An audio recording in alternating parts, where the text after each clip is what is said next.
ठंडी की मौसम हो और हाथ में चाय ना हो तो क्या मज़ा ठंडी का। तो चलिए आज बनाते हैं गर्मा गर्म चाय। हाय व्यूअर्स, मैं अपनी ब्लॉग में फिर से आप लोग के साथ। मैं ठीक हूँ, उम्मीद करते हैं कि आप लोग भी अपने अपने घरों में सेफ और सुरक्षित होंगे। तो मेरी सुबह की रूटीन जो है तो आज चाय बनाने से स्टार्ट हो रही है। जो देख रही हैं, मैंने चाय के लिए पानी ले ली है, चाय में चीनी डाल रही हूँ, चाय पत्ती डालूँगी, उसके बाद मसालेदार चाय बनाऊँगी। और मैं बता दूँ कि हम लोग दूध की चाय सुबह बिल्कुल भी नहीं पीते हैं, हम लोग लाल चाय ही पीते हैं, जिसको रेड टी भी बोलते हैं। और यहाँ चाय की उबलाहट देख के जो लोग चाय लवर्स हैं उनको तो मुंह में पानी आ गई होगी।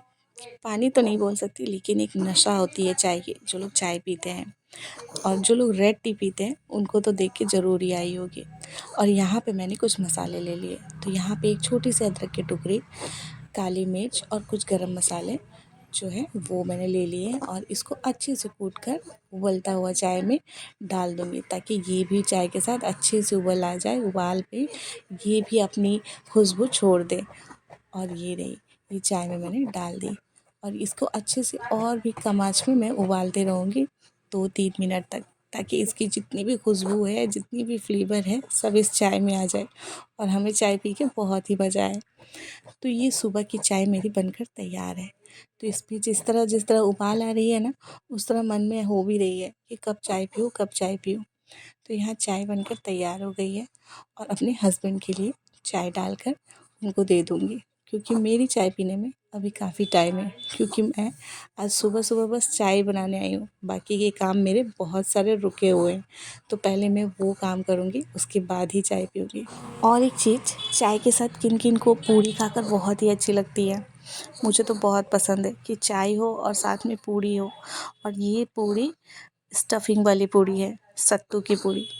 और ये मैंने चाय के साथ खाने के लिए नहीं बनाई है, ये एक दिन पहले रात की पूड़ी है जो हम लोग डिनर में बनाई थी। तो बहुत ही अच्छी बनी थी, एकदम फूले-फूले से, सारी की सारी पूड़ी फूली हुई थी। तो मैंने सोचा ये भी आप लोगों के साथ शेयर कर लेती हूँ।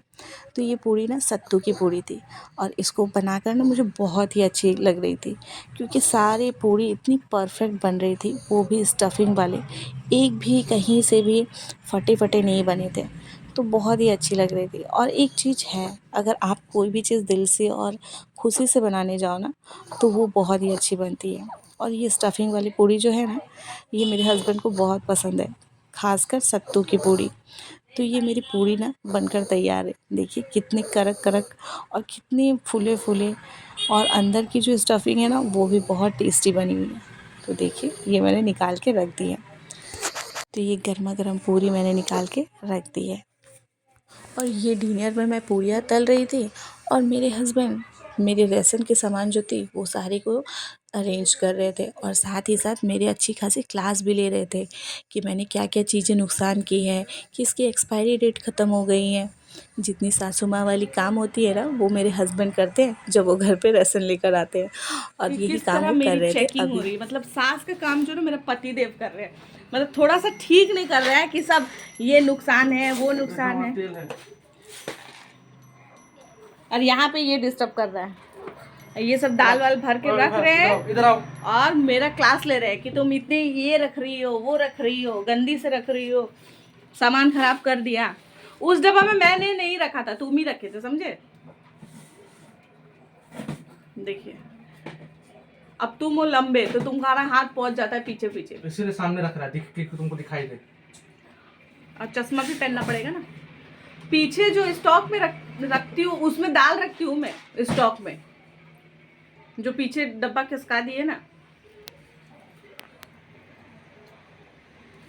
तो ये मेरा क्लास ले रहे हैं, ये ठीक नहीं कर रहे, क्लास ले रहे हैं। जितना मतलब सास का जो काम होती है ना, वो मेरे हस्बैंड ही कर रहे हैं आज। ऐसे में जब भी वो करते हैं ना, तो वो यही काम करते हैं कि तुमने ये खराब कर दिया। और मेरा बेड लग इतना होता है कि इनके सामने कुछ ना कुछ खराब निकल ही जाता है। तो आज पता नहीं ये चावल कहाँ से निकाल दिए। और यहाँ ना थोड़ी मेरी मूड भी ऑफ हो गई थी, तो देख सकते हैं मैंने ना पूड़ियाँ आधा तली और बच्चे लोगों को खिला के फिर वापस मैंने रख दिया, ताकि जब वो काम हो जाए तो इनके लिए मैं गरम गरम तल दूँ। और थोड़ी मूड ऑफ होने के कारण है क्योंकि पतिदेव ने अच्छी खासी मेरी डांट लगा दी थी। और इस बार चेक कर रही हो? हाँ, और दादा ऐसा खास खा रही थी।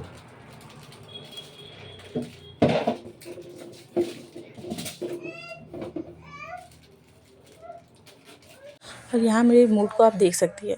तो इन्होंने मुझे बहुत बुरे के तरीके से डांट लगाया था, जिससे मेरी ये जो मूड है ना बिल्कुल भी ऑफ हो गई थी। और जब मेरी मूड ऑफ हो जाती है ना तो ये सामने से हंसकर इसी तरह आते हैं और फिर उस बात को भुलाने की कोशिश करते हैं, लेकिन मैं भूलती नहीं हूँ। और जितनी भी एक्सपायरी डेट थे ना मैं सब चेक करके रख रही थी। और पता नहीं मेरा बैड लक इतना रहता है ना, बस कुछ ही दिन रहते हैं, 2 दिन 3 दिन या 1 वीक, तभी एक्सपायरी डेट ख़त्म और इनके हाथों में लग जाती है, जिसकी वजह से। और ये चिल्लाने के कारण भी थे क्योंकि मार्केट में हर चीज़ का बहुत दाम है, जिस मतलब नुकसान नहीं होना चाहिए। अब देखिए ये बीका जी, ये थोड़ी सी भुजिया की पैकेट थी, थोड़ी सी थी, लेकिन ये भी एक्सपायरी डेट ख़त्म हो चुकी थी। अब मैंने फटाफट से उसको डाल दिया कचड़े में ताकि ये देखे ना, लेकिन इनके हाथ में लगी गई थी क्योंकि इन्होंने कचरा को भी निकाल के बाहर रखा था, यही रख रहे थे। तो ऐसे ही होती है जब भी राशन के सामान आती है ना और मैं इनकी हेल्प लेती हूँ, तो इसी तरह मुझे डांट सुननी पड़ती है। तो यहाँ पे मैं सारे डब्बे को अरेंज कर रही थी और ये तो कर ही दिए थे, ऊपर वाले डब्बे जितने दाल वाल डालने थे और बाकी के जितने मसाले वसाले थे। और ना मैंने पैकेट से ना डब्बे में, छोटे छोटे डब्बे में निकाल के नहीं रखती हूँ, यही डेट की वजह से ही मैं नहीं निकालती हूँ, ताकि मैं उसकी एक्सपायरी डेट चेक कर सकूँ। क्योंकि पहले जब मैं इस घर पे नए नए आई थी तो छोटे छोटे डब्बे में मैं एकदम सजा सजा कर रखती थी, लेकिन फिर उसके बाद से वो मसाले मैं जब यूज़ नहीं करती थी, ज़्यादा दिन हो जाते थे, तो मुझे डेट की पता ही नहीं चलती थी कि ये ख़राब हो गई है, सही है। फिर मैंने इसको पैकेट में ही रखना स्टार्ट कर दिया। और यहाँ पे पापड़ वापड़ अरेंज कर रही हूँ, ये भी कर रही हूँ। ये सारे करते करते हम लोगों को बहुत टाइम हो चुकी थी। हम लोग 12 बज गए थे क्योंकि बच्चों को उसी में खिलाना पिलाना था और सामान को भी जगह पे अच्छे से रखना था। जितने भी पुराने पुराने सामान थे वो सबको निकाल के हम लोगों ने कचरा में डाला। और ये मेरे से अकेले नहीं होने वाली थी, इसीलिए मैंने अपने हस्बैंड की हेल्प ली। नॉर्मली वो मेरी हेल्प नहीं करते हैं ये सब कामों में, लेकिन जब भी करती है ना तो मेरी क्लास अच्छी खासी लग जाती है। तो यहाँ देख सकते हैं सारे डब्बे मैं अच्छे से अरेंज करके रख रही हूँ। और क्यों नहीं करती हूँ, उनकी हेल्प नहीं लेती हूँ, क्योंकि ये खुद के पता नहीं किस किस डब्बे में डाल के कहाँ कहाँ रखेंगे और फिर मैं जब खाना बनाने आऊँगी तो मुझे मिलेगी नहीं, इसी वजह से। और मैं थोड़ी सी गुस्से में भी थी और मैं कुछ कुछ बक भी रही थी कि इतना छोटा किचन में मैं कहाँ कहाँ सामान रखूँ, अरेंज करके रखूँ, नहीं होती है। और यहाँ पे सारे डब्बे पे देखिए ये जो रेड चिली, तो इसको मैंने अलग से रख दिया था क्योंकि इसकी डेट थी और इन्होंने कहा था कि इसको रिटर्न हो जाएगी, क्योंकि ये राशन में लाए थे। और मेरे घर पे मैं तीखी वाली मिर्ची बिल्कुल भी यूज़ नहीं करती हूँ, क्योंकि हम लोगों के गले में भी जलन होती है और बच्चे लोग भी नहीं खाते, जिसकी वजह से मैं मिर्ची बहुत ही कम यूज़ करती हूँ। और आजकल तो सच में मैं मिर्ची खाना एकदम ही छोड़ दी हूँ। तो यही सब थी हमारी काम। ये पहले दिन की है, रात की, जो कल मैंने ब्लॉग डाली थी, तो ये थर्सडे की है। तो ये मैंने आज ब्लॉगिंग में डाली है ताकि आप लोग को दिखा सकूँ, शेयर कर सकूँ, जो कि मेरी रेगुलर लाइफ में मैं क्या क्या कर रही हूँ। और यहाँ सारे डब्बे को मेरे हस्बैंड ने और मैंने मिलके सजा के अच्छे से रख दिया। सजा कर क्या, जो हमेशा रेगुलर की तरह रखते हैं। तो यहाँ पे देखिए मोमो स्टैंड भी मैंने रखा हुआ है, स्टीमर। तो वही डब्बे की जगह में भी, मतलब छोटे किचन में ना जो लोग नए घर बना रहे हैं, अपने लिए बना रहे हैं, मैं उनको अच्छे से सजेस्ट करूँगी कि किचन भले कमरा छोटा हो लेकिन किचन बड़ा होना चाहिए, ताकि हर चीज़ किचन में ही अच्छे से रह सके। किचन की सामान किचन में ही हो, कोई दूसरे रूम में उसे वापस ना रख सके। तो मेरे यहाँ पे तो मेरे लिए काफ़ी है मेरा किचन, लेकिन अगर आपके पास फैमिली बड़े हैं तो बड़ा किचन ही बनाइए, छोटा किचन में एडजस्ट मत करिए, बहुत ही प्रॉब्लम होती है, मुझे होती है और अभी ज़्यादा हो रही है। क्योंकि बच्चे भी बड़े हो रहे हैं और धीरे धीरे सामान भी बढ़ते जा रही है। और हम लेडीज़ों की जितनी भी सामान होना तो कम ही रहती है, वो मन कभी शांत नहीं होती, जिसकी वजह से घर पे एक एक सामान आती रहती है और वो बहुत ज़्यादा हो जाती है। तो इसी वजह से ना किचन थोड़ी बड़ी होनी चाहिए। और हो चली थी अगली सुबह, और देखते हैं मेरे हस्बैंड ने कितने अच्छे से जितनी भी डब्बा को अच्छे से अरेंज करके रखा है, उनके हिसाब से बहुत ही अच्छे से सजा के रखा है। तो आज हो गई थी मॉर्निंग, और मॉर्निंग के चाय पीने के बाद मैं बनाने वाली थी पास्ता। तो जिसके लिए मैंने निकाल लिया है पास्ता, और मेरी बेटी को बहुत ही ज़्यादा पसंद है। तो आज मैं पास्ता बनाऊंगी, जिसके लिए मैंने कढ़ाई पे पानी डाल दिए हैं, उस पर ऑयल भी छोड़ दी है और इसमें डाल दूंगी पास्ता। और ये जब तक बॉईल होगी तब तक मैं कट करूंगी इसमें डालने वाली सारी वेजिटेबल्स। तो आज जो है ना, आज मैं अपनी बैल्कनी में रिकॉर्ड कर रही हूँ, और रिकॉर्ड करने के साथ साथ आपको साइड से भी आवाज़ आ रही होगी, तो इसको इग्नोर करिएगा। और पास्ता में डालने के लिए मैंने जो वेजिटेबल्स कट करने की बात की थी, तो उसमें सबसे पहले तो आती आती है प्याज, जिसको खचाखच कट कर दूँगी। और इसको मैं आज चॉपर में कट नहीं करूँगी, अपने हाथों से ही कट करूँगी अपने हिसाब से, ताकि चॉपर में जो ना कट करूँगी तो बहुत ही जल्दी अच्छे से हो जाएगी और वो भी एकदम फ़ाइन चॉप होगी, जो मुझे फ़ाइन चॉप नहीं चाहिए। और इस तरह मैं अपने हाथों से ही सारे प्याज को कट करूँगी। और आज मैं पास्ता में सारी सब्जियां नहीं डाल पाऊँगी, जो मेरे पास है वही मैं डालूँगी। जैसे कि मेरे पास गाजर है, बीन है, तो इन सब्जी को ही डालूँगी। और दिव्या ऐसे भी जो अगर मैं डाल भी तो वो सारी सब्जी को साइड कर देती है, तो जिसकी वजह से मुझे सब्जियां डालना नहीं डालना सब बराबर हो जाती है। और अब आती है बीन की बारी, तो इन सारी सब्जी को मैं अच्छे से हाथों से ही कट कर लूँगी। अगर मैं जब तक कट कर रही थी तभी मेरी नज़र इस पे गई, तो पास्ता तो हो चुकी थी, तो मैंने सोचा कि सब्जियों को कट करना छोड़ के पहले पास्ते को निकाल लेती हूँ। और यहाँ पे मैं देखिए ये बॉईल हो चुकी है।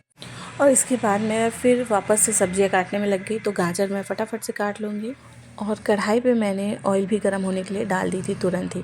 तो ये सारी सब्जियां मेरी कट हो गई है। तो सब्जियों में बस आज ये 3 ही सब्जियां हैं मेरे पास, जिसको मैं अच्छे से इस तरह चॉप कर लूँगी। और हाथों से चॉप करने के कारण है कि एकदम फाइन चॉप नहीं चाहिए थे। और मैं बार बार इसलिए कह रही हूँ ताकि आप लोग ये ना समझें कि चॉपर होने के बावजूद भी हाथ से इस तरह क्यों कट कर रही है रफली। तो यहाँ कढ़ाई मैंने चढ़ा दी थी और कढ़ाई पर मैं डालूँगी थोड़ी सी रिफाइंड ऑयल, और ज़्यादा ऑयल नहीं डालूँगी, क्योंकि अभी 2-3 दिनों से कंटिन्यू हम लोग ऑयल ही खा रहे हैं, चाउमीन खा रहे हैं। और ठंडियों के दिनों में ना ये सब चीज़ ज़्यादा हो जाती है, ऑयली चीज़। तो यहाँ पे मैंने प्याज डाल दी है, साथ ही साथ बीन भी डाल दूँगी और साथ ही साथ गाजर भी डाल दूँगी। अगर आप चाहें तो कैप्सिकम बहुत सारे चीज़ डाल सकते हैं, लेकिन मेरे पास अभी यही है। जैसे बेबी कॉर्न भी डाल सकते हैं। और यहाँ पे मैंने पास्ता सॉस भी डाल दिया है सोया सॉस के साथ। तो ये डालते टाइम मेरे सूट नहीं हुई थी, तो इनको अच्छे से चला लूँगी। और इसके बाद डाल दूँगी बॉईल की हुई पास्ता। और इसमें कोई भी मैंने मसाला एक्स्ट्रा नहीं डाली है, बस इस तरह ही सॉस ही डाल के मैं बनाऊँगी पास्ता। और सच मानिए, यकीन मानिए, बहुत ही टेस्टी बनती है। और अभी ये जो कलर आपको फीकी फीकी दिख रही है ना, ये भी एकदम कलरिंग हो जाएगी। थोड़ी इसकी जो पानी है ना, वो जब सोख लेगी तब। तो यहाँ देखिए ये कितनी अच्छी कलर आई है ना। और कलर आए क्यों ना, क्योंकि इसमें मैंने रेड चिली पाउडर जो मिलाया है थोड़ा सा, और धनिया पत्तियाँ भी साथ में डाल दिया। तो ये सब चीज़ डालते टाइम ना मेरा सूट नहीं कर पाया, मैं सूट नहीं कर पाई, क्योंकि साइड से ना मेरा बाबू भी मुझे बहुत तंग कर रहा था। तो ये मैंने थोड़ी सी रेड चिली पाउडर डाल दी, जो बनकर मेरी पास्ता तैयार है। और यहाँ पे बाबू के साथ साथ मेरी बेटी, हस्बैंड सब लोग खा रहे हैं। तो आज की ये छोटी सी ब्लॉग आप लोगों को कैसी लगी? अच्छी लगी हो तो लाइक, शेयर, कमेंट और सब्सक्राइब करना बिल्कुल भी मत भूलिएगा। जो लोग मेरे चैनल पे नए हैं वो चैनल को सब्सक्राइब जरूर कर दीजिएगा और बेल आइकन को भी प्रेस कर दीजिएगा, ताकि मेरी हर एक नोटिफिकेशन आप लोग तक सबसे पहले पहुँचे। तो फिर मिलते हैं दूसरे ब्लॉग में एक नई कहानी के साथ। तब तक के लिए बाय बाय, गुड नाइट।